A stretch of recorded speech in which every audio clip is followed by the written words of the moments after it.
অসমৰ সমাজক ধৰ্ম সংস্কৃতি আৰু ভাষাৰ একতাৰে বান্ধি থৈ যোৱা মহাপুৰুষ শ্ৰীমন্ত শংকৰদেৱৰ আদৰ্শকে নতুন দিশত আগবঢ়াই লৈ গৈছিল তেখেতৰ প্ৰিয় শিষ্য মহাপুৰুষ শ্ৰী শ্ৰী মাধৱদেৱে। মহাপুৰুষ শ্ৰী শ্ৰী মাধৱদেৱকে মহাপুৰুষ শ্ৰীমন্ত শংকৰদেৱৰ প্ৰকৃত উত্তৰাধিকাৰী হিচাপে গণ্য কৰা হয়।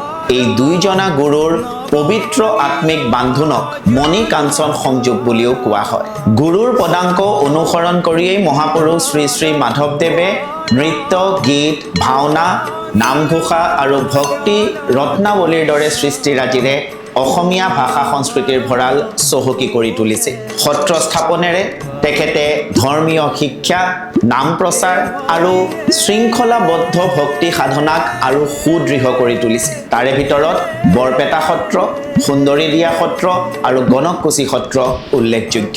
মহাপুৰুষ শ্ৰী শ্ৰী মাধৱদেৱ আজীৱন বৈৰাগী আছিল যদিও তেখেত জীৱন বিমুখী নাছিল। গভীৰ জ্ঞান অন্বেষণেৰে তেখেতে জীৱনৰ প্ৰতি গভীৰ আস্থা প্ৰকাশ কৰিছিল। আজি গুৰুজনাৰ এই পবিত্ৰ আবিৰ্ভাৱ তিথিত তেখেতৰ শ্ৰীচৰণত সেৱা নিবেদিছোঁ। তেখেতৰ আদৰ্শেৰে অসমীয়া জাতিটো জগতমুখী হওক।